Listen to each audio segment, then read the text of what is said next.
Sabi ni Jesus sa kanila, mababata ba ninyo ang hirap na babatahin ko? Oh, yun nyo. Even sa magandang balita, no, tinutukoy nila diyan na yung mangyayari o yung saro na iinumin ni Kristo o yung saro na mangyayari kay Kristo na tinutukoy niya ay tungkol do sa pagbabata o yung paghihirap o suffering na mangyayari kay Kristo o mangyayari sa kanya. Kaya eto Brox, kung bibigyan natin ng interpretation nito, no? Ito we're not saying Brox na I'm not saying na this is the absolute truth, pero alam mo maraming mga Bible scholars na ito yung pino-point out din nila na this is a suffering. No?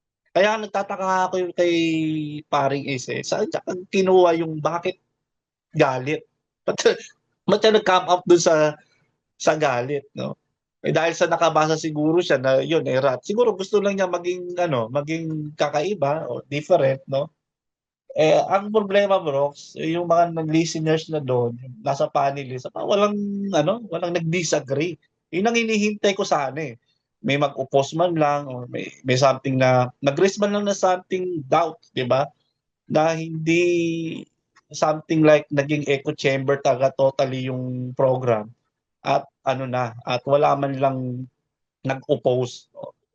So, yun lang naman ang gusto kong i-point out, Brooks. No? Hindi ko sinasabing ito yung absolute truth. Pero what I'm saying is, nagbibigay tayo ng ibang perspective na para sa akin, it's more makes sense no, na to believe na itong tinutukoy na saro na binabangkit ni Kristo sa kanyang panalangin or even dun sa ipinalalayo sa kanya, ang gusto niyang ilayo sa kanya is it's about his suffering na may experience niya, hindi yung wrath o galit po ng Diyos. So yun lang naman, Brox, ang gusto ko i-point out. Yung, dito pa lang sa umpisa sa ako na. Paano pong magkakaroon ng God's wrath dun sa anak niya? Opo, ang pangit po nun. Sige, si Scale naka-raise hand. Thank you, Kuya Del. Napakaganda po. Ay, hindi. Sorry. Ibaba nyo. Hindi ako nag-raise. Ay, sige po, sige po. Si Brad Hakuna. Good evening. Good evening po. Tama po yung gusto ko lang po ding mag-comment doon sa sinabi ni Kuya Adel regarding dito kay Ace Abalos. Napapakinggan ko siya nung isang gabi. Grabe yung niya, grabe yung motivation niya sa sarili niya. No? Parang paniwalang-paniwala na siya sa kasinungalingan na sinasabi niya. Kung papakinggan mo kasi siya, parang sure na sure siya sa sinasabi niya na yun daw saro, yun nga yung sinabi ni Kuya Adel kanina, galit daw yun ng Diyos. Ito sinulat ko pa nga po eh. Ito po yung sabi niya eh.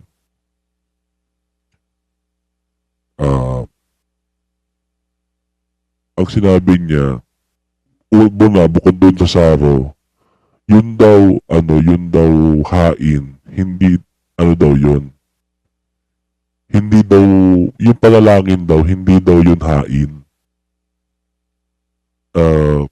Ewan ko narinig ni Kuya Adel yun, Sabi ni Ace Abalos, yun daw hain, o yung panalangin, hindi daw hain yun. Sa Biblia po yung panalangin po, inihahain din yun ng mga tao sa Diyos eh.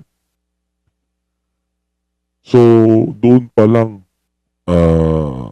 mali na agad yung sinasabi niya. Tapos sabi pa niya, at kahit daw hindi tanggapin nung nananalangin yung hiniling niya, kalooban pa din yun ng Diyos.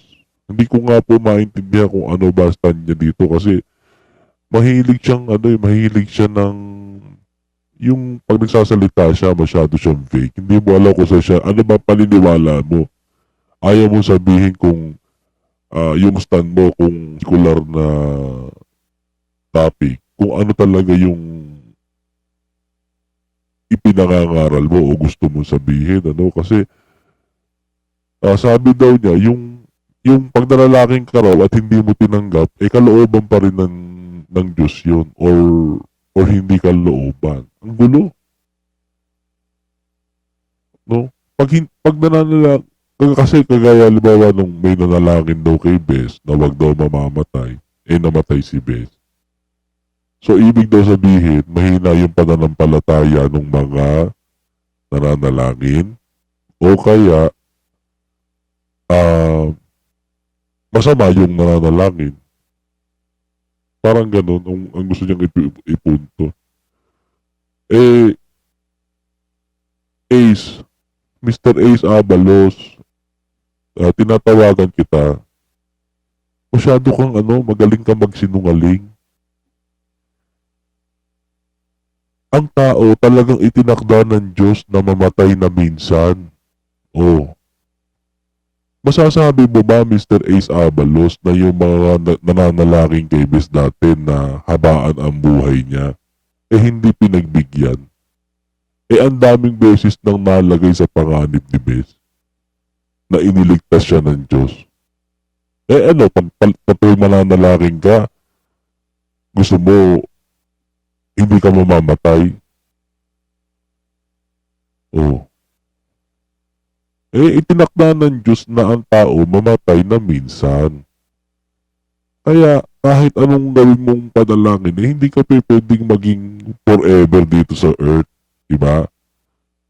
Ngayon, papakahuluganan mo bigla na yung nananalangin para kay Bes ay mahina ang pananampalataya o kaya masama kasi hindi daw dininig yung panalangin. Kagaguhan mo yan, Ace. Kagaguhan mo yan. Wag mong gamitin yung salita ng Diyos o yung Biblia sa mga ganyang mga salita mo, no? Kaya namatay si Brother Eli, itinakda ng Diyos sa tao na talagang mamatay. Regardless kung may nanalangin o wala, dadating sa tao yun. Pero hindi mo para sabihin na yung mga nung time na yun, nung ipinalalangin si Bes na wag mamatuluyan, hindi pinakinggan, mahina ang pananampalataya o kesyo masama. Kagaguhan mo lang yan, Ace. Wag mong kasi halatang halata ka na kung magsalita ka, akala mo yung bang ang conviction mo sa sarili mo 100% kang tama. Parang kung sino ka ba?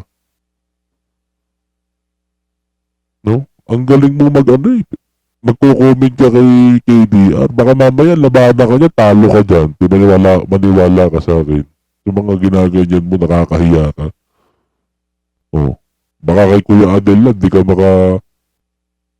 makaporma ito pa Tapos, sinabi pa ni Ace na doon daw sa Getsemane si Kristo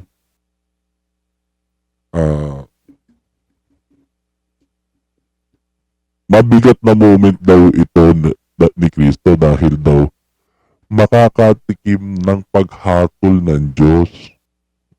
Dadalhin niya ang kasalanan ng sanlibutan at makakaranas siya ng pagkahiwalay sa Diyos. Saan mo nabasa sa Biblia yan? Ace Abalos? Saan mo kagaguhan natutunan mo yung mga ganyang mga kay Weshap ka na naman dumampot niyan? Si Kristo makakatikim ng paghatol ng Diyos. Gago ka ba? Napahatulan ng Diyos si Kristo. Sige nga, saan mo nabasa na meron ka nabasang ganon sa Biblia na si Kristo hahatulan ng Diyos? At saka, dadalhin niya ang kasalanan ng sanlibutan. Sino nagsabi sa yung dadalhin niya ang kasalanan ng sanlibutan? Ang dadalhin niyang kasalanan, yung mga maniniwala lang sa kanya, hindi lahat ng sanlibutan. Taka. Pasensya na, nakakaano kasi itong si Ace Abalos na to, akala mo kung magsalita, akala mo alam na alam niya yung sinasabi niya at para bang number 1 authority na siya dun sa Ogag ka ba, Ace? Saan mo nabasa sa Biblia na dadalhin ni Kristo ang kasalanan ng sangkatauhan kahit Kahit hindi naniniwala sa kanya, dadalhin niya yung kasalanan nun. Tanga ka ba? Sige nga. Tapos makakaranas si Kristo ng pagkahiwalay sa Diyos. Saan mo nabasa yun?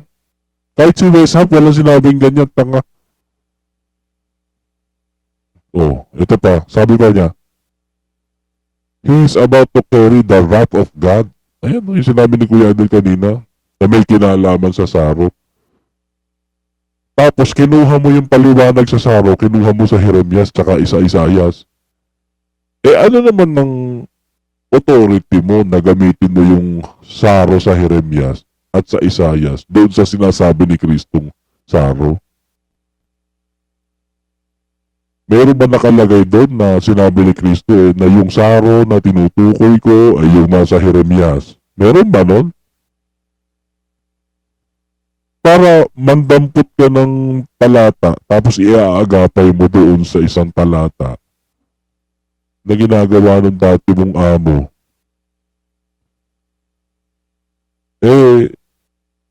Hindi tama yan. Mali ang application mo. Porque nakabasa ka ng saro sa Jeremias, yun na agad yung saro sinasabi ni Kristo. Sino maniniwala sa'yo kundi mga kagaya mo mga tanga? Nakakahiya ka, Ace Adams, ang yabang mo. Oh. Tapos ito pa si Dicky, isa pa din gago to, sabi, tinan mo. Kalooban daw na buhay yung matanda.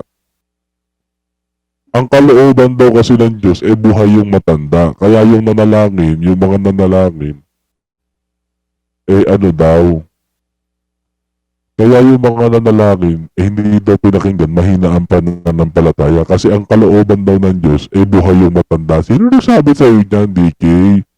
Ba't nagkaganyan ka na?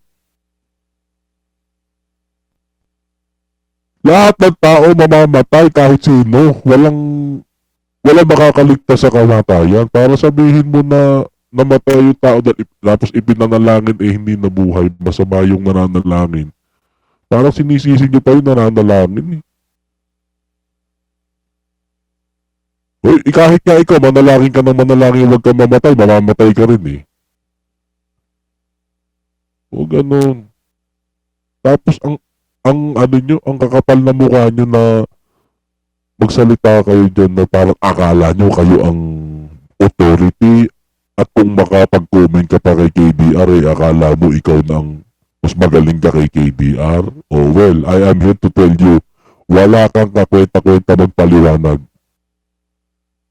Kung ang makikinig sa'yo mga critical thinker Ace Abalos, hindi ka papasa. O hinahamon mo si KBR ng debate, o sige kung ayaw mong patulan si Kuya Adel ng debate, ako na lang, labanan mo. O dito tayo sa Broccoli TV para patas dito Yun lang po, maraming salamat. Good evening, Brox, at sa mga nakikinig ng programa mo. Brad Rizal, good evening. Si Brad Hanata. May tatanong lang ako sa kanya kung okay pa ba siya dyan. Nandiyan pa ba siya? Si Brad Hanata. Brad Hakuna, may tatanong lang ako. May nabanggit ka kasi kanina na sapagkat itinakda sa tao ang mamatay na minsan, lahat ba ng tao tinakdaan ng Diyos ng kamatayan? Opo. Yung bang aabutan ni Kristo na buhay, mamamatay pa ba sila? Depende po kung sila ay makakasama ni Kristo sa walang hanggan. So hindi sila tinakdaan ng kamatayan? Hindi. Ang paniwalag ko po dyan, tinakdaan pa rin sila ng kamatayan, kaya lang hindi na nga sila mamamatay dahil nga inabutan na sila ni Kristo. Pero originally, by design, mamamatay ang tao. Kaya lang, hindi na nga sila mamamatay kasi nga, dumating na ang Panginoon. Absolute truth na mamamatay ang tao. Kasi ang ginamit mo kasing termino ay lahat. So, hindi lahat sakop yun. Hindi ko po sinabing lahat ng tao ay mamamatay. Ang sabi ko, itinakda sa minsan. Magkaiba po Sinabi yun, mo Doc. sinabi mo kanina, nag-e-echo. Sige, hindi ko na itatanong. May nabasa kasi ako sa Biblia, Brox, yung pinag-uusapan ninyo na patungkol sa saro ng Panginoong Hesukristo. Sa ibang pagkakataon ng Biblia, tinatawag din yun na saro ng pagpapala. Nasa gis ng unang Korinto. Pwede bang pakilagay mo, Brox? Opo. Nakalagay sa gis 15 ng unang Korinto. Sa 16, basahin natin. Gusto ko tong itanong kasi nung gabi lang Brad Ace. Tagal namin nag-usap, 3 oras yata kami nag-uusap.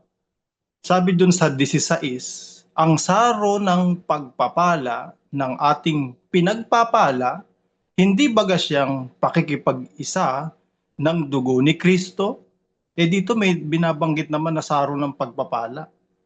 Samantalang yung kabilang pahayag, anong saro daw yon? Saro ng paghihirap. Gusto ko kasing makuha muna yung sagot dito bago ko sundan. Kung kung may idea po kayo patungkol sa saro, kasi saro 'yan Saro ng pagpapala. Yung isa naman, saro ng na binabanggit nila. Si Kuya Adel, kaya tanong natin kung may idea siya. Ano po, Doc? Sorry. Yung ginawa ko Ano po yung tanong?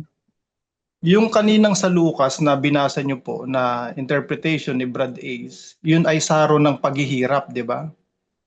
Ito namang nasa Korinto 16, saro ng pagpapala.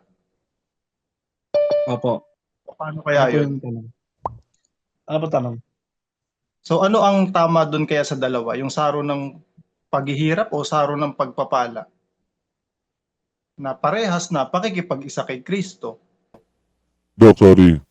Yung paliwanag ni Ace dyan, wrath of God, galit daw, saro daw ng galit ng Diyos, hindi suffering. Paano to saro ng pagpapala? Para malinaw yung usapan tungkol sa Saro, ang core or subject ay yung tungkol lang sa panalangin ni Kristo. Sabi niya, si Kristo lang daw ang may karapatan dun sa panalangin.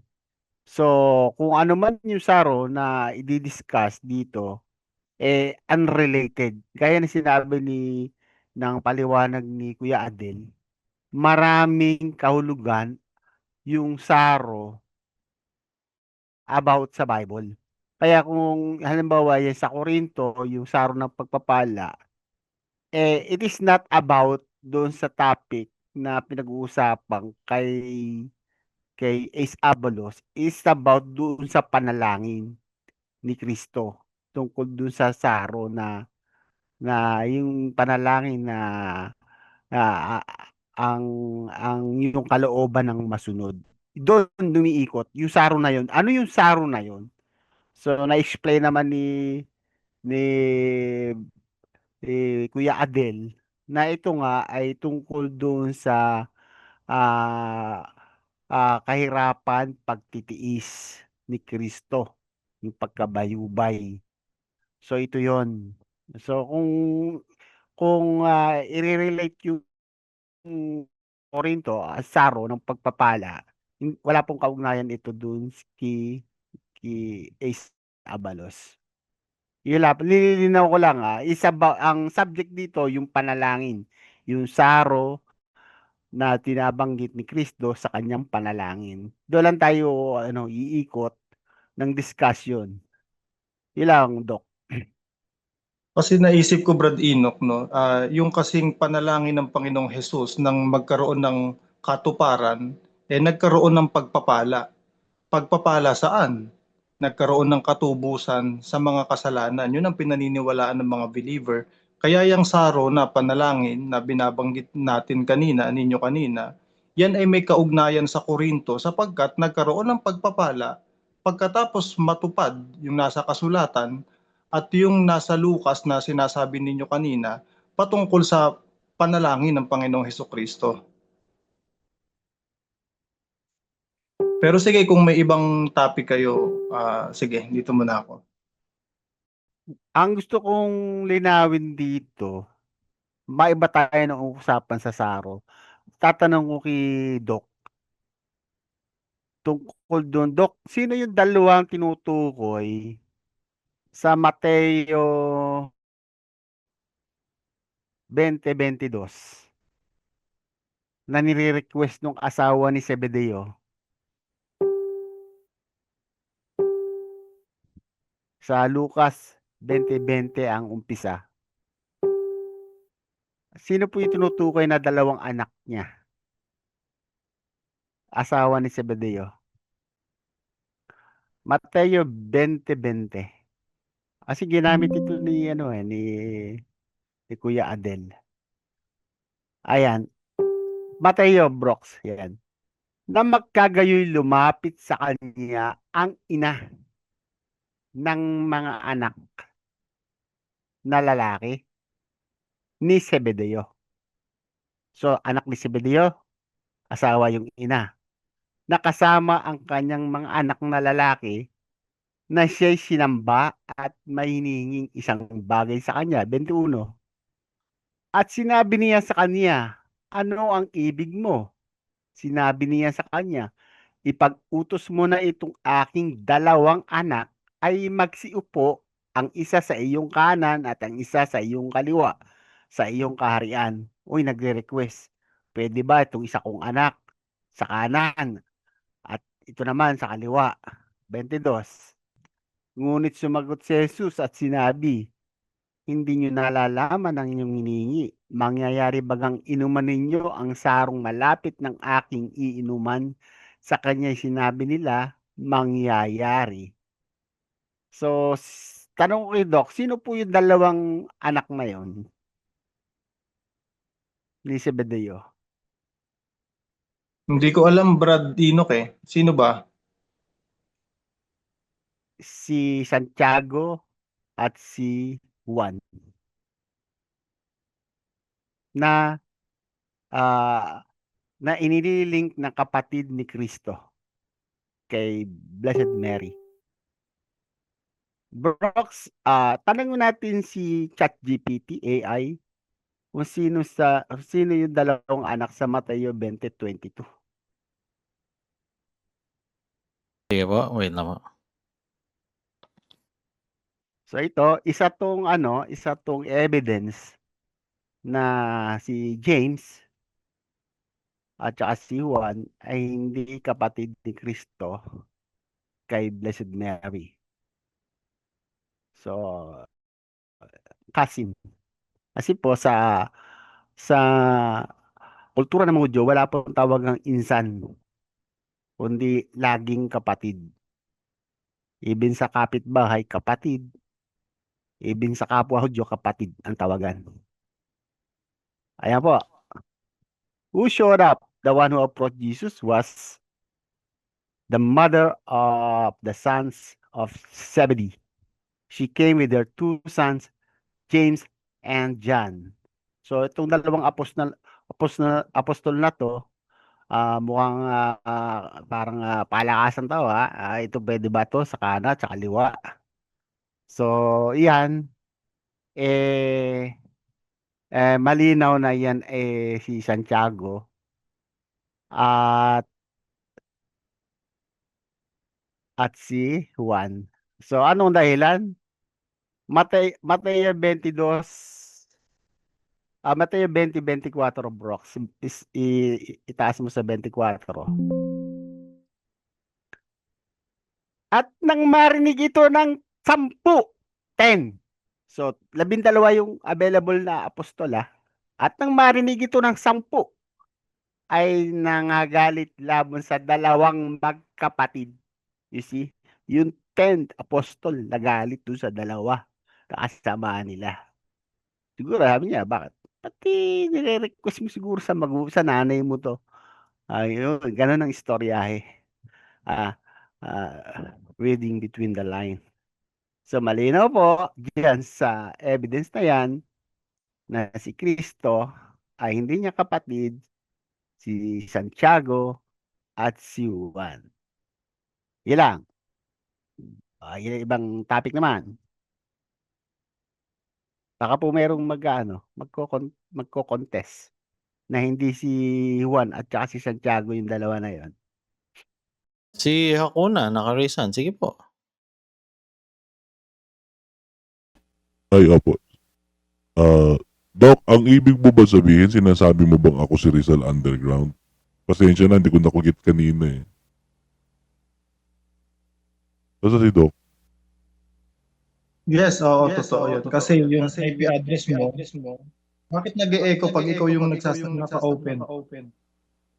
Ay, sandali. Bakit yun? Oo, totoo yun, Brad Hakuna. Kasi nung tinrace yung IP address ng dalawang account mo, parehas lang. Kaya Anong yung account? Rizal Underground at itong ginagamit mo na Hakuna ay isang tao lang. Huwag ka mag-alala sa mga susunod na mga pagkakataon, ipapakita yan sa PPP para makita mo na parehas lang talaga ang paggamit. Anyway, Kasi sige. kung may labang ka, pwede ka naman makipagdebate sa kanila after the discussion. Hindi yung habang nagdi-discuss kasi may topic doon tapos bigla kang sisingit, kabastusan naman yun. Kasi dito pag kami nagsasalita, hindi naman namin ginaganon. Speculation yung sinasabi mo, hindi ako yun. Huwag kang mag-alala, papakita naman yung IP address. Siguro yung IP address hindi naman makapagsisinungaling. Parehas lang naman. O, bahala Ayan. sila kung gusto nila. Pero, hindi yun ang topic natin. So, O ba't nawala? kung gusto mo, Sinigit Doc, lang naman yun. pag-usapan natin yung kung gusto mo, pag-usapan natin yung itinalagang mamatay na minsan. Tayong dalawa, magdebate tayo. Ngayon na ba? Gusto mo ngayon na? Oh, pwede na. Ang sabi mo kasi kanina, Brad, nag-e-echo yung boses. Sige po. Ang sinabi mo kasi kanina, kung i-review yung recordings, lahat ng tao itinakdang mamatay. Kaya tinanong kita, bagay sa Thessalonica 4:17, meron kasing aabutan na buhay ang Kristo at sila ay hindi na mamamatay. Ngayon, kung binabanggit mo na ang mga tao ay lahat tinakdaan ng kamatayan, ilalabag yan sa aral ng Diyos na sinasabi mo na hindi sila makararanas ng kamatayan. Ikalawa, si Enoch at saka si Elias inagaw sa langit sa pamamagitan ng kapangyarihan ng Diyos. Walang nakitang labi at malibang sinabi sa Biblia na sila'y sumampa sa langit sa pamamagitan ng kapangyarihan ng Diyos, hindi din sila nakaranas ng kamatayan. Kaya nilalabag yan ng panuntunan ng Biblia. Huwag ka kasing gumamit ng absolute truth na lahat kasi ang lahat pertaining to all from the word itself. Kung magko-context ka ng ganun, magbigay ka ng exclusion. Yun siguro ang pinakamaliwanag. So, ang ibig mo sabihin, hindi itinakda kay Enoch ang mamatay. Tao si Enoch eh. Di ba tao si Oh. Enoch? Kaya nga. So, hindi ba siya Nag-echo hindi yung ba itinakda nag-echo ng Diyos yung na boses mamatay ko, ang kapatid. tao? Nag-echo.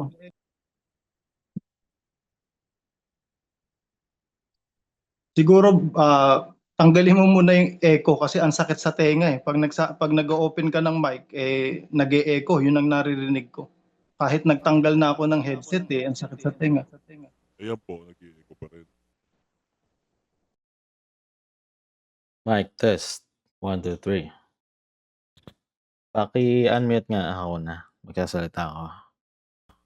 1, 2, 3, 4, 5, 6. Meron pa rin po. Feedback. Baka naka-speaker ka, Brad. Tapos bumabalik sa mic mo yung sound. Oh, yeah. Correct. May speaker si Hakuna. Wala po akong speaker. Sige po, ayusin ko na po muna. Ayun na lang po muna mag-usap. Sige. Pag naayos, pwede na kayo mag-debate. Anong topic? Rox. Doc, anong topic? Sakali mag-debate kayo niya kuna. Yung tungkol sa lahat daw ng tao, tinakdaan ng Diyos ng kamatayan. Ang sabi ko lang sa kanya, kinure ko lang siya, although may nabasang ganun, hindi yun applicable sa lahat. Kasi may mga tao na aabutan si Kristo na buhay at hindi na yun makararanas ng kamatayan sapagkat sila'y aagawin. 4:17 ng unang Tesalonika.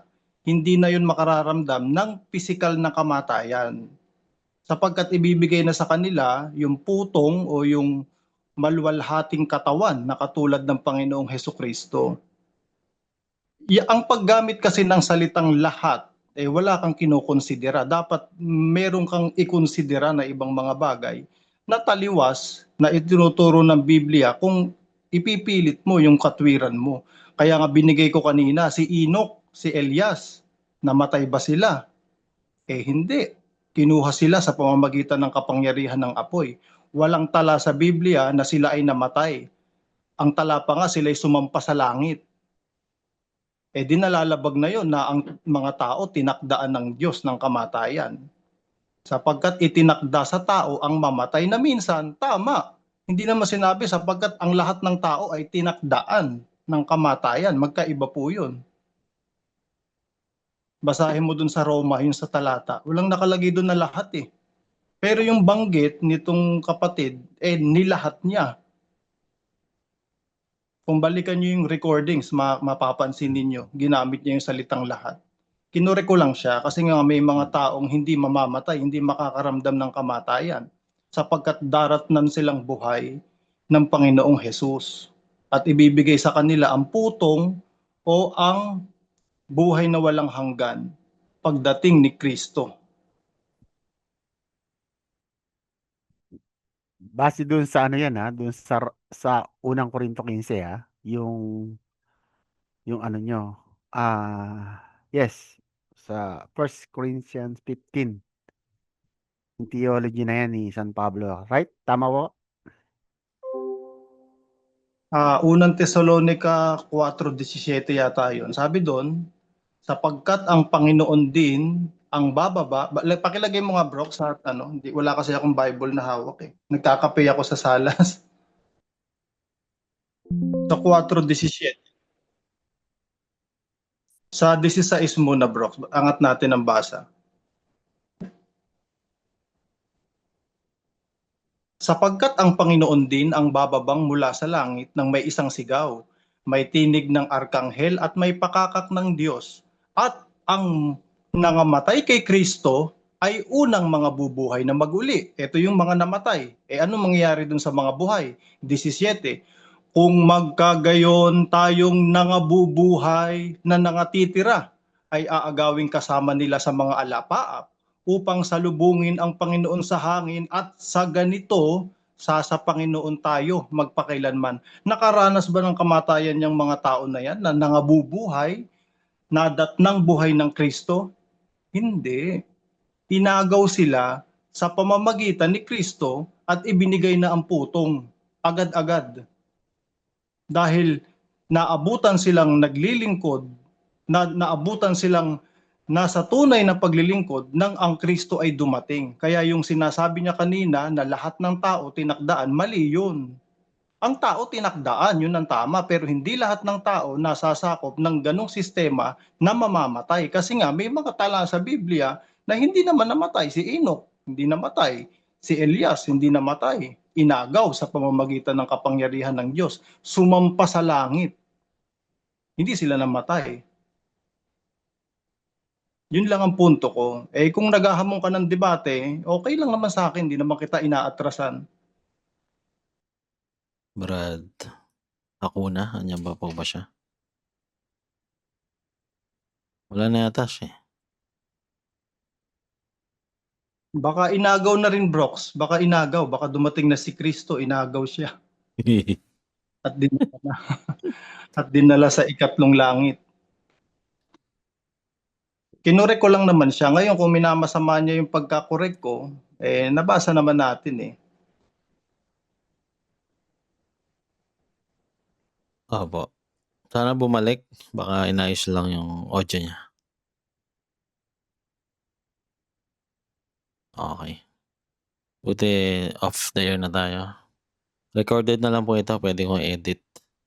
Ang pangit nung Kanina ano pa, natin. kanina pala Brad Mm. Brooks, nung online nag-start ka ng podcast, nandoon ako sa PPP, umakyat doon Mm. si Balar. Ang Oh. discussion namin about doon sa pag-upo sa langit. Bigla siyang umepal, bigla na lang siyang sumisingit at pabastos yung pagsasalita. Sabi ko sa kanya, sasagutin kita, gusto mo magdebate na lang tayo. Ayaw naman yan lumaban ng debate. Ang gusto niya, taltalan lang. Hindi kami magkakasundo sa ganun. Ang sabi ko kasi sa kanya kanina, ang Kristo kako, iniupo sa kanan ng Diyos. Hindi siya umupo. Magkaiba kako yon. Pag umupo, basta ka na lang umupo sa kanan ng Diyos. May nagpaupo sa kanya dun sa luklukan niya sa langit. Hindi parang hindi maganda sa pandinig niya. Kaya nagalit. Maya-maya umalis din. Sabi ko sa kanya, kahit saan tayo magdebate, okay lang. Kahit sa PPP, kahit sa Broccoli TV, yung maayos, hindi yung bastusang usap, sabi ko sa kanya. Magkaiba kasi yung iniupo at umupo, sabi ko sa kanya. Ikinure ko lang naman siya. Nag-iba pa ng pangalan. Iba yung pangalan niya dun sa kabila, hindi naman Valar. Ewan ko, parang may mga identity crisis yata sila. Si Brad Enoch, nag-iiba-iba ng pangalan, pero hindi naman siya nagbo-voice, changer. Nagvo-voice po yan, change, pero natural voice change. Natural lang, oo. May Yung pabiro identity lang. crisis din. Enoch. Pero hindi naman niya. Doc, Huwag mong subukan. Meron na Huwag pala kayo mong kanina. subukan. Nag-usap na pala kayo kanina. Ano yung live ng PPP? Parang hindi man sila naka-live kanina. Offline kanina. Offline, PPP lagi or naman ako Bible study?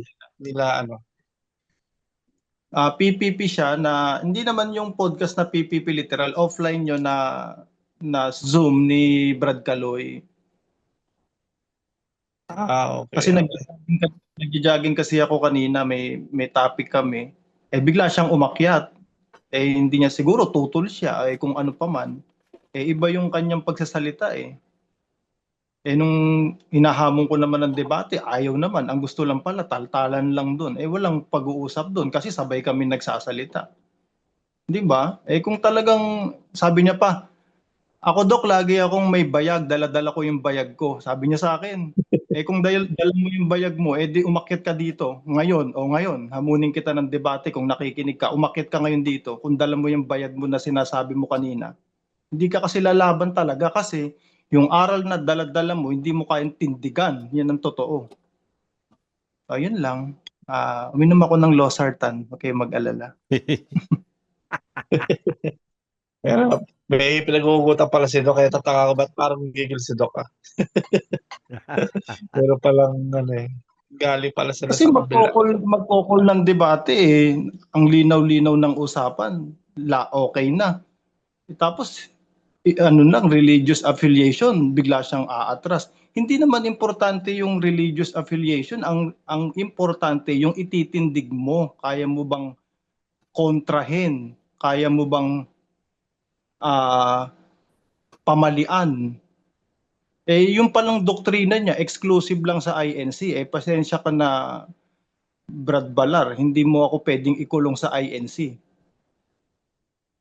Kapag hindi na INC ang kausap mo, hindi na epektibo yung kaya mong itindig. Diskel. Ako ba? O sige. Matake ko lang tong opportunity na to, no? Para na rin awareness, at warningan lahat ng mga umaakyat sa kahit kaninong Zoom.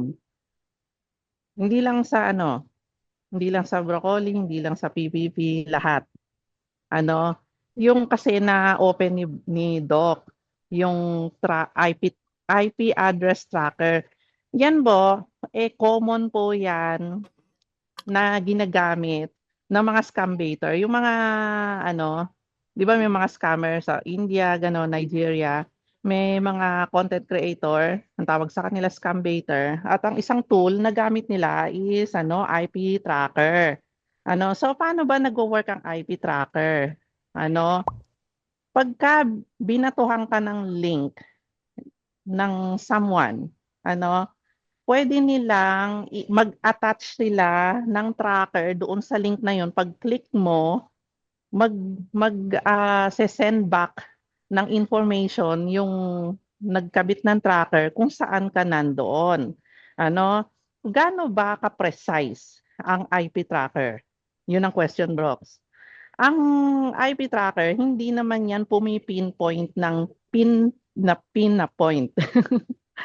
Ang best na information ng IP tracker is ma-determine kung saang building ka nandoon. Halimbawa, Brox, nasa library ka, yun ang ginagamit mong computer or internet. Kayang i-reveal ng IP tracker na ikaw ay nasa library ng, example, Malolos. So, alam nila kung particularly kung saang building. Ngayon, sino doon sa mga nakaupo sa library ang si Ate Pechay? Hindi nila yun malalaman kung sino doon sa mga gumagamit. But, malalaman nila kung saan ka nakatira kung ang ginagamit mong internet ay yung residential internet mo, Wi-Fi, ganon. So, ganon, no? So, yung mga click ng link,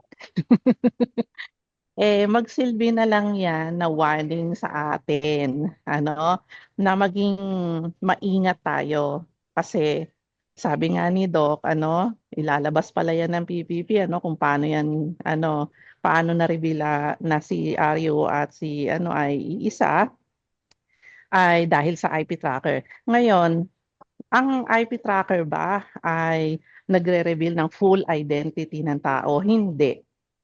Kaya nga hanggang ngayon, hindi pa nila nire-reveal yung tunay na pangalan ni Aryo. Kasi yung Rizal Underground, di naman tunay na pangalan ng tao yun, di ba? So, ang kaya nila na-deduce yan na pareho sila tao dahil yung location ay iisa. Ganon. So, kung kayo ay nag-iingat na ma-identify na kayo'y ma-dox, pwedeng ma-clue yun kung sino kayo. Kasi kung yan ang residential Wi-Fi ninyo, pwedeng malaman kung halimbawa mag-isa lang kayo nakatira diyan or alam mo yun ang ibig ko sabihin, pwedeng mag-zero in. Depende sa nag-iimbestiga. Ngayon, let's talk about yung legalities. Ang pag-grab ng IP address ay hindi illegal. Legal 'yan.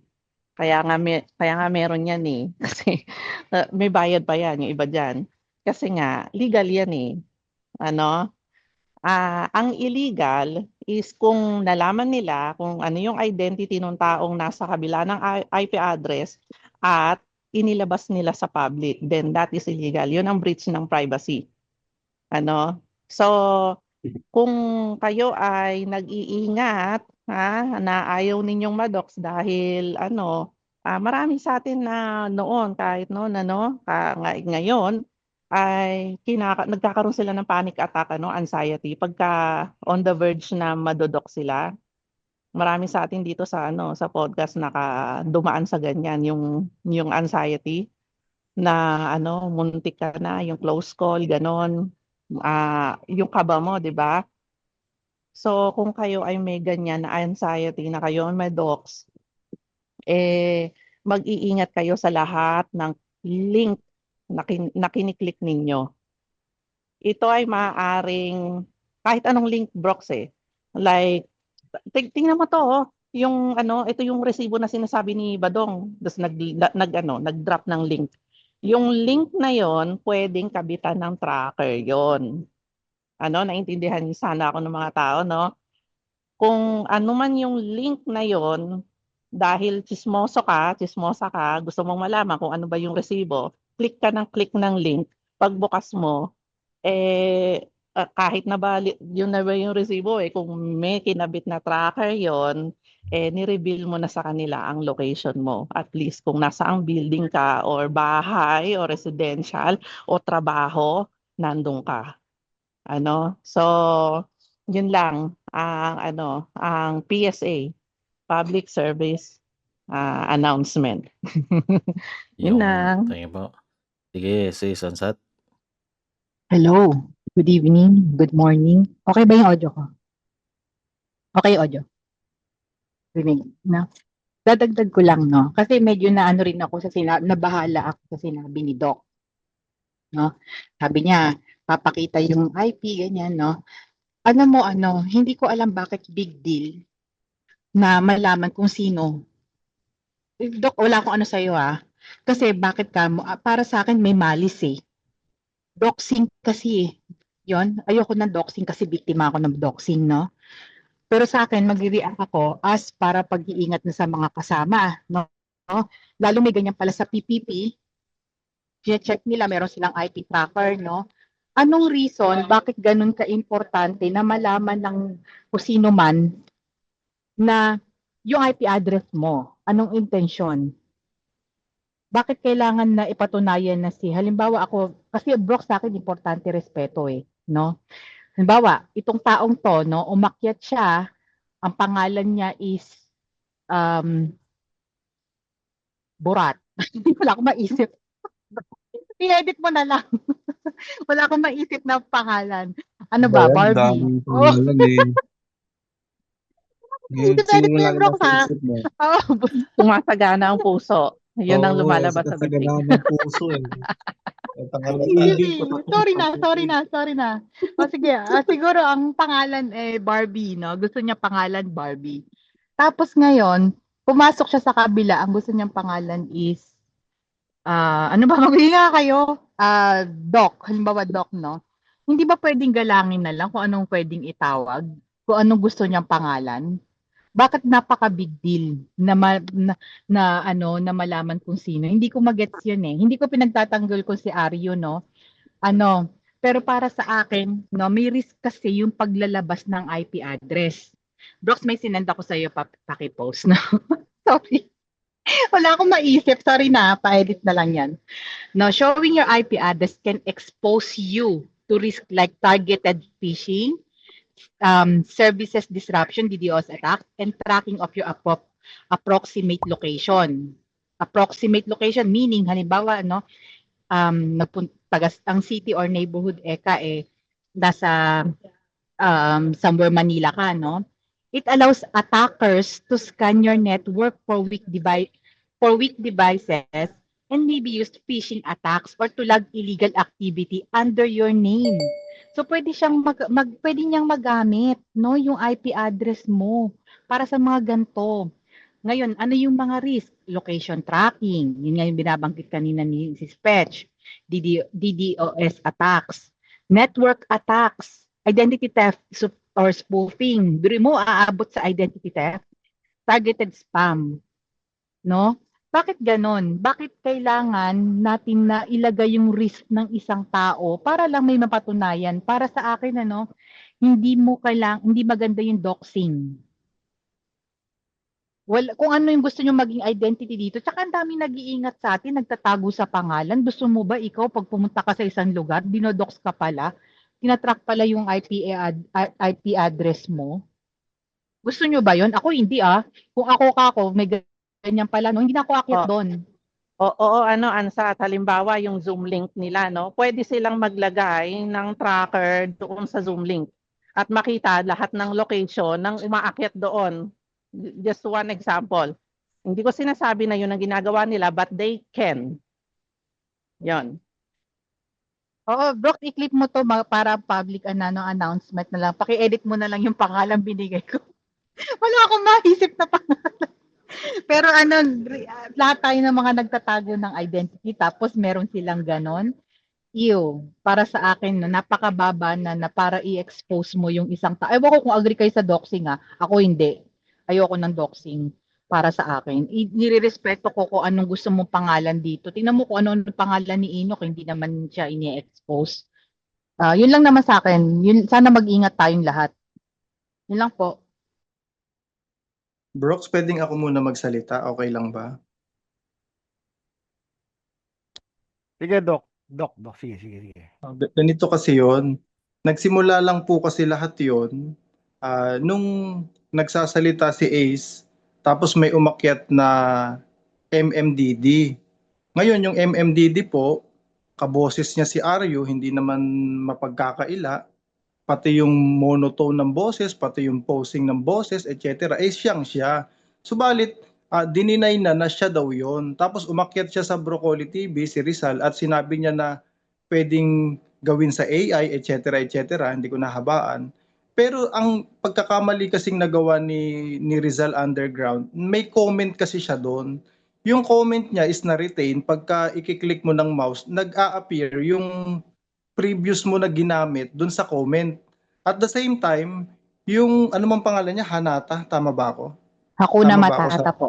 Hakuna?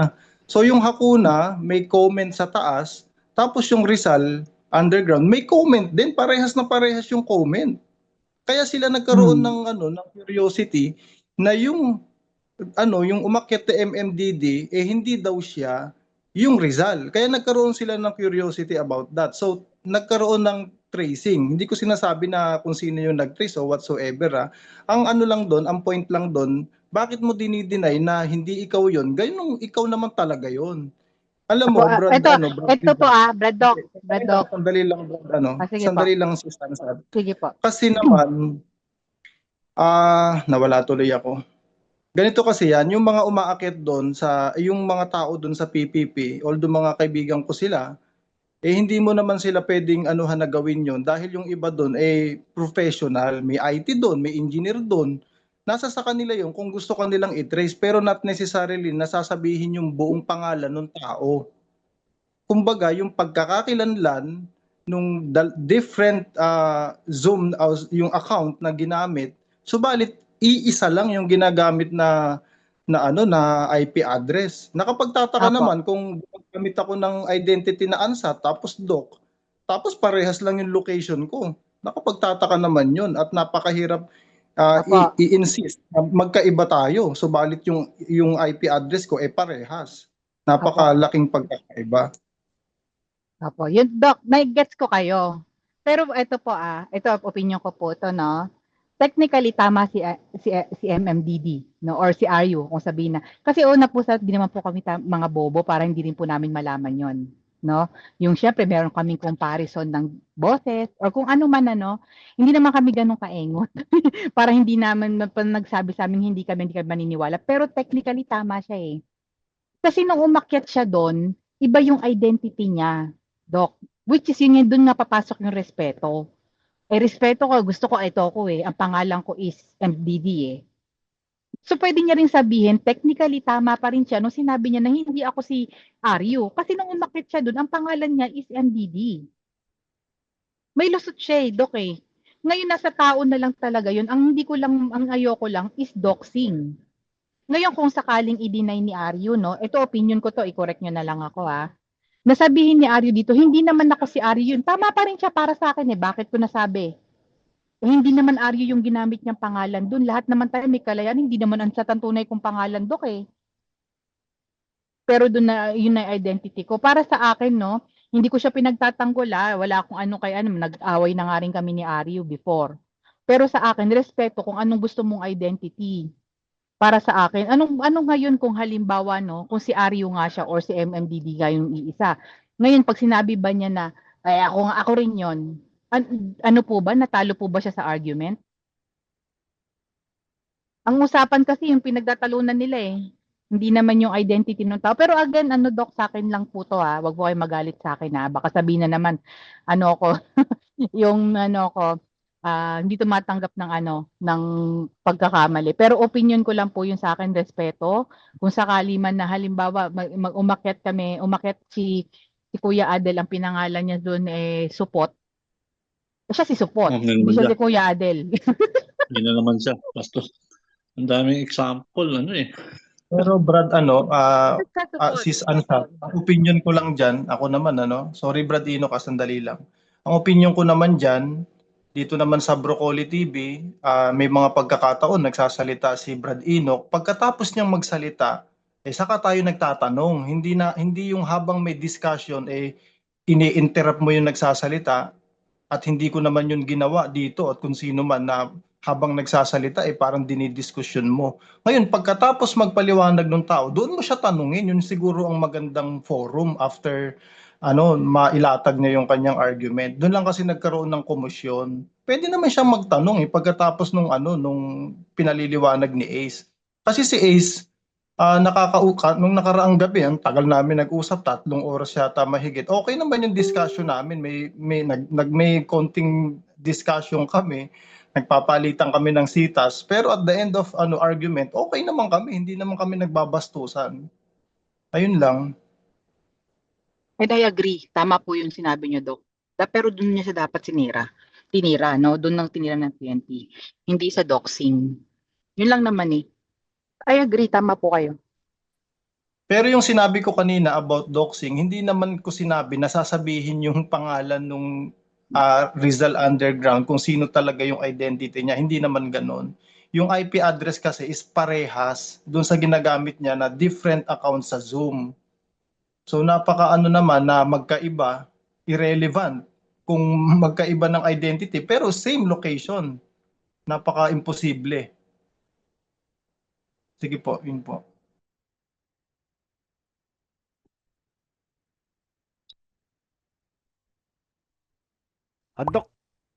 Doc, i-clarify ko lang yung sinasabi niyo na nadinig niyo po talaga na IP address or sa kanila galing na IP address yung nakita.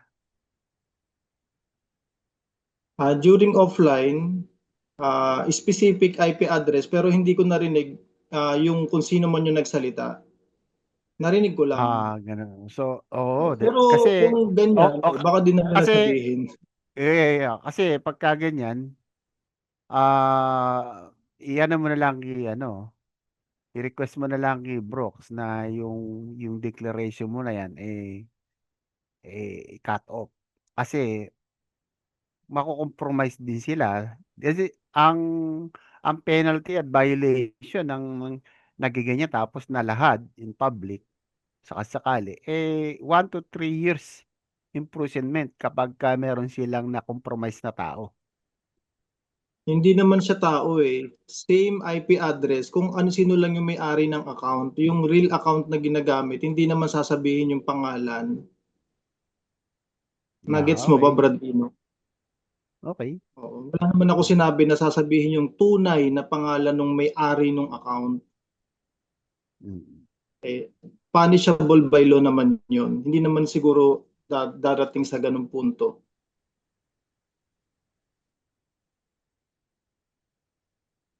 Okay, Doc. Anyone?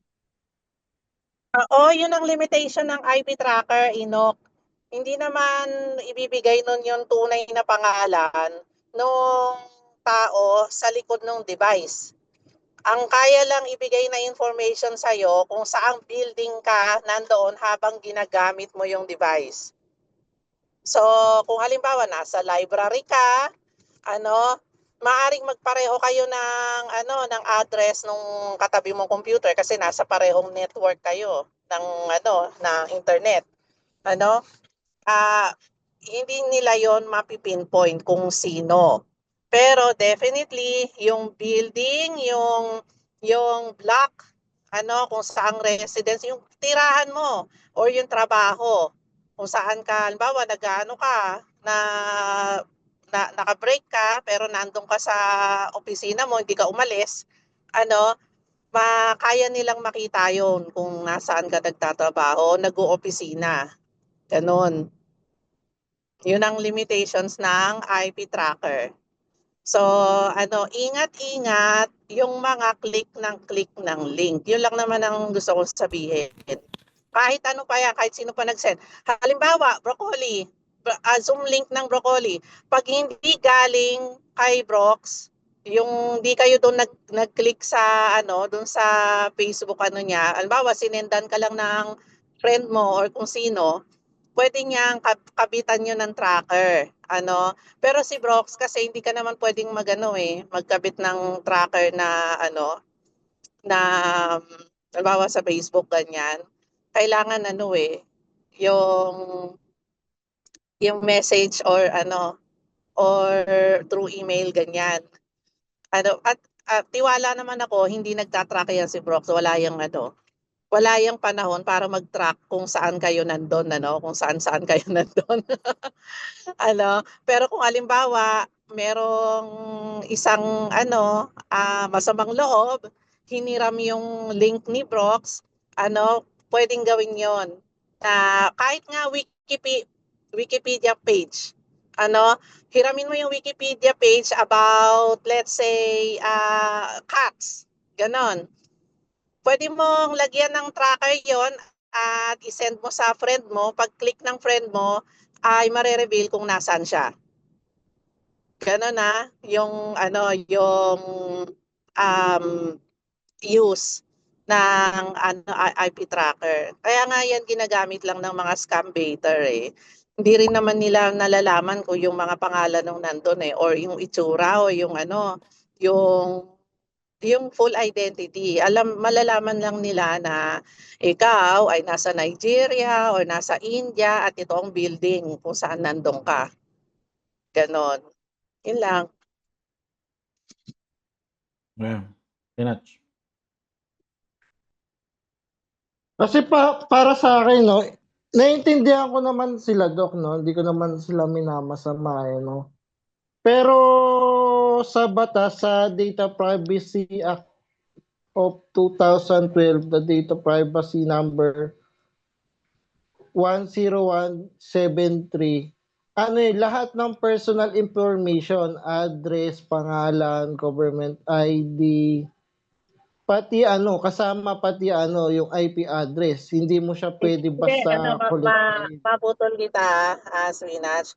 Basta hindi nila sinasabi yung tunay na identity ng walang bridge doon.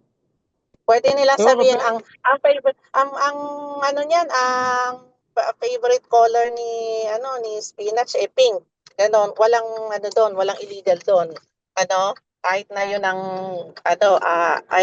yun ay personal information mo. Ang niyan ay ni Spinach ay blood type O. Pero hindi naman nila alam, hindi naman nila sinabi kung sino yung Spinach. Walang doon, walang bridge doon. Kasi sabi rito, yung core provision, the Act defines key principles of data privacy, transparency, legitimate purpose, and proportionality. It requires informed consent for personal data collection. Kailangan merong consent kung mangongolekta ng ng personal data. Kaya nga minsan may mga website, di ba, yung mga legal website. Ito nga, kung may pangil, wait lang. Cookies to accept. Yun nga, kung may pangil yung batas na yan. Ang gagawin natin, yun ang nasa batas. Walang pangil yung batas na yan. Kung yan ang interpretation mo sa batas na yan, bakit ka mo? Kasi marami naman data brokers, hindi naman sila, wala naman nangyayari sa kanila. Hindi sila na-prosecute, walang nairereklamo, walang nakukulong. Kasi yan mismo ang gawa ng mga data brokers, yung mga yung mga pangangalap ng information kahit walang consent nyo. Siguro kung hindi man matawag na illegal yan pwede kong matawag yan na unethical. Maaaring hindi mo yan ikakulong. Sabi na nga sa batas, pag walang consent, bawal eh. Paano pa naging as long as hindi naman nila batas, di ba? Hindi, as long as hindi nila alam yung identity, yung talagang tunay na pangalan na nandiyan, wala yon, hindi yon magko-consider na breach. Kasi bawa case San Pedro, ikaw ang ang pangalan ng yung Ate Pechay ang talagang nandyan sa likod niyan ay kay San Pedro. Yon, may ano yon, may breach yon. Pero hanggang sa yung kay San Pedro siya rin yung conscious scale eh. Siya rin yung ano, yung ganun, walang ano doon eh. Walang data breach Tipid sabi doon. doon sa binasa kong batas basta nangolekta ka ng walang paalam ng personal information. Personal May batas ba na information nagsasabing Nino. pag Hindi, nangolekta ka ng personal oo nga. information, wala pa rin Pe- breach pag hindi mo sinabi yung mismong pangalan niya sa online, meron bang sinabing ganun? Wala naman. Personal information Nino. Halimbawa, magrereklamo ka ng ano, nagkinolektahan ako ng data ni Facebook. Ganon. Hindi naman na ano kita mo yung Facebook, nangongolekta ng personal information. Wala naman nangyari nung ano, nung napatunayan na nangongolekta sila kasi may mga loopholes 'yan. May butas na pwede silang lusutan. Ano, kagaya din yang nag-aano ng IP tracker, yung Grabify. Bakit hindi nate-take down yung ano, yung website nila? Nagpapabayad pa nga 'yan, eh. Alam mo may bayad 'yan, eh, para magamit mo yung ano, yung website na 'yan. Bakit hindi 'yan nate-take down, illegal pala 'yan, 'di ba? So, meron kasing Masyadong broad naman mga kasi ano, yung explanation yung Ate Pitch. Pero sa mga apps ngayon, ako yung nasa Pilipinas eh. Yung mga apps ngayon sa Pilipinas, meron ng kailangan mong i-click para makuha nila yung information mo. Pag walang Brad pag Spinach, walang sorry di mo makasabat lang click ako. yung permission, sige po. Brad Spinach, siguro sa pag-interpret sa batas, kailangan mo mag-consult ng lawyer. Kasi may different perspective kasi yan eh. Hindi mo yan pwedeng ipaliwanag na on your own opinion lang. Yun siguro masasabi ko sa iyo. Hello, naputol ba? Sige, singit na ako na magsasalita. Ganito na lang, no? I-considered natin na dangerous makakuha ng IP address. Kaya nga alam nyo mabenta yung mga ano 'di ba, yung VPN, mga VPN, 'di ba? May ganun kasi may pinoprotektahan. Kanina na-i-post na natin yung mga risk na pwedeng maidulot ng pagpapakita ng IP address. Sa akin na lang unless walang respeto talaga yung tao, at wala siyang pakundangan. Kasi pwede siya as doxing mapunta na sa doxing. Hindi man siya doxing per se yung pagpapakita ng IP address, pero papunta na siya doon. Para sa akin, kung sakali man pupunta ako sa isang link or isang Zoom meeting na may access para makita yung IP address ko, magdadalawang isip ako nga aakyat, sa totoo lang. Kasi anong purpose mo para alamin mo yung IP address ko? Para sa akin lang yun, privacy ko yun, IP address ko yun, pinakita natin kanina yung mga risk ng paggamit ng IP address. Tsaka may reason kung bakit mahal yung mga VPN. Yun lang naman, Dispatch, Brox. Tsaka Yes, personal information kasi yung IP address eh. Diba? Ba't mo papakailaman yung personal information ng tao nang walang paalam? Diba? unethical. Tsaka napaka-risky Pero yun eh. Kasi pwede, ang kinakatakot natin yung risk na pwedeng makilala yung tao, pwedeng madox yung tao pag kinukuha yung IP address. Oo, pwede. Kumbaga meron kang mga extra step na gagawin para ma-zero in mo kasi sino dito sa library na 'to or dito sa opisina na 'to ang kilalang dating daan, nagkataon isa ka lang naman. Na-identify ka. So may mga extra pang steps para matukoy kung sino ka, gano'n. Pero kung ikaw naman ay nagpapakilalang yung nagsasadyos kayo, ba't naman kayo gumagawa ng unethical, 'no? Ang tagal-tagal nang namamayagpag ng podcast sa Broccoli at alam din na hindi ako foreign sa idea ng tracking pero wala sa hinagap natin na alamin yung mga information ng mga nakaka-interact natin. Kahit nga yung yung mga nagpa-private, mga nagpa-private message, mag-ingat din kayo diyan ha, yung mga kausap niyo sa mga GC. Maging hindi ko naman sinasabi na ma-paranoid kayo, pero siguraduhin niyo na mutual ang inyong palitan ng information, hindi yung ikaw lang yung nakatago tapos ay siya lang yung nakatago tapos binigay mo lahat ng mo doon, ng mga clues, dehado ka, gano'n. So hindi yan naisip or binalak ng broccoli kasi wala naman tayong agenda na malaman yung mga identity. Mana pa, nilalabanan nga natin yung doxing, nilalabanan natin. So, wala sa atin ang nagtangka man lang na gumamit ng mga tracker. Yan po ay spying at kumbaga pamboboso na rin yan at oo, at unethical po yan, gano'n. Oo, pero nasa sa inyo kung anong level ng trust ninyo dun sa mga kinakausap ninyo, click kayo ng click ng mga link, ngayon alam niyo na ang risk. Ako, among ko lang kay Doc kasi sabi niya, interpretation ko lang daw yung binasa ko sa batas, no? Kung may magsasabing lawyer na illegal yung pagkuha ng IP address ng walang paalam, maniniwala ka na.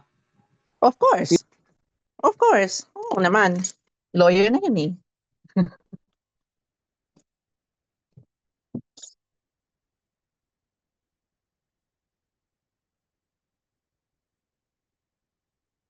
Kasi yung dami nga sa ating nagtatago ng personal information na ayaw ma-dox, di ba? Kahit naman sa kanila, di ba, may ganun din.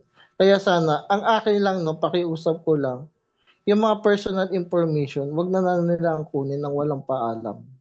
Ba't naman si Docs never niya ang ginawa yun, di ba? Nasa kontrol yan ng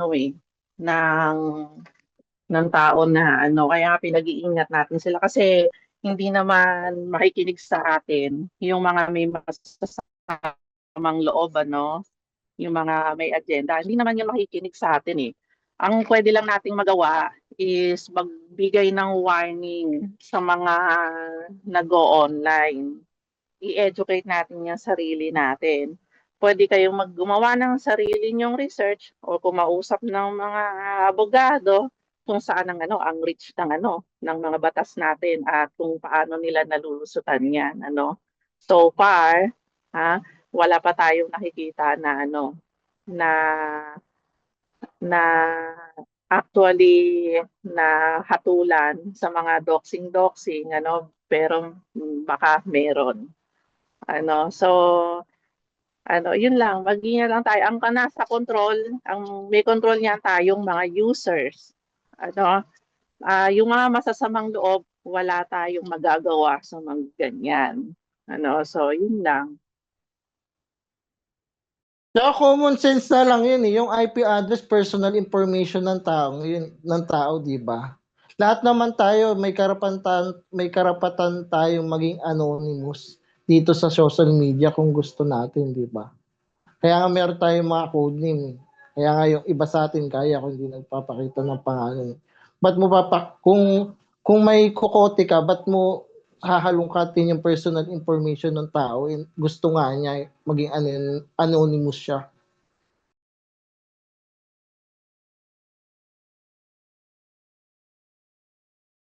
Ganda po ng discussion. It can lead to identifying the person kasi nga ito nakasulat sa screen. Yes, it can lead kasi nga may extra step ka pang gagawin after mo Yes. makuha yung location niya. Hindi naman So, yung pag-click niya, ang lumabas kay San Pedro eh. Hindi. Yes po. Ang lalabas doon kung saan nakatira si kay San Pedro. Nandito pala siya sa Regina.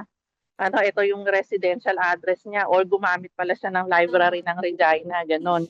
So, kung alin pa yung step na kailangan para ma-identify mo kung sino yung actual person na gumagamit ng IP address, ano,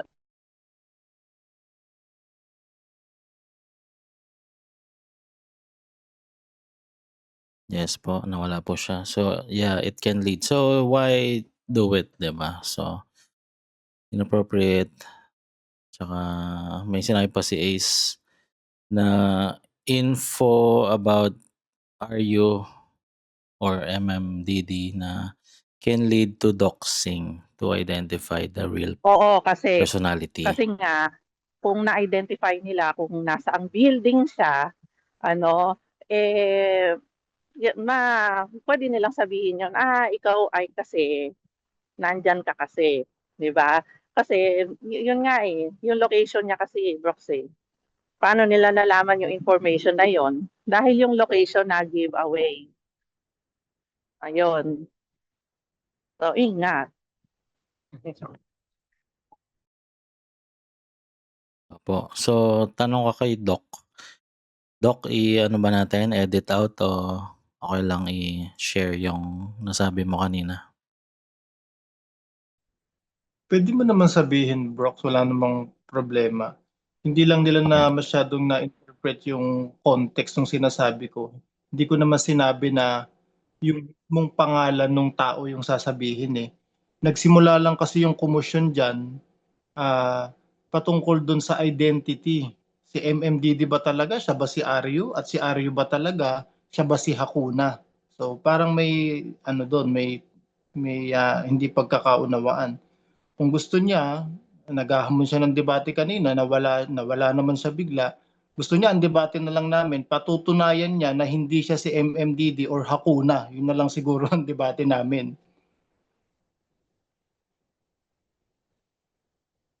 Huwag na kami Okay. magdebate sa aral. Alright. Bahala kayo dyan. Kasi mahirap kasing sabi na hindi ikaw yun, pero ikaw naman pala yun. Anong reason mo behind? Bakit ka nag para pag napahiya ka, hindi naman ako yun eh. Si MMDD yung kadebate niya eh. So nagtatago sa likod. Lahat naman tayo hindi naman natin dinedisclose eh. Pero wag ka naman gumamit ng ibang identity tapos papasok ka doon ang layunin mo ay mamahiya ng isang taong nagsasalita na hindi pa naman tapos yung kanyang pinipresent. Minsan umaakit ako doon, hindi may nagdi-discuss, hindi ko ini-interrupt yung nagsasalita. Kasi may oras para doon, hindi doon sa panahon na nagpe-present pa lang yung tao. Dapat manatili sa atin ng paggalang. Yun lang po siguro. Ako din na actually nakikinig ako noong time na yun na pumasok si MMDD. Hindi ko rin nagustuhan yung pasok talaga niya kasi kumbaga meron silang certain topic na discuss. Sana pinatapos na naman ni MMDD bago siya nagtanong. So, dapat gano'n ang na naging parang hindi siya nakik. Kaso pinipilit kasi ni MMDD yung yung question niya that time. Sinabihan na nga siya na after or mamaya na magtanong. Ganun. Hanggang sa yun nga nabusesan at dinoksan ng mga nandoon na si Ari daw yun. Ganun. So, ayun. Ganun ang nangyari dyan.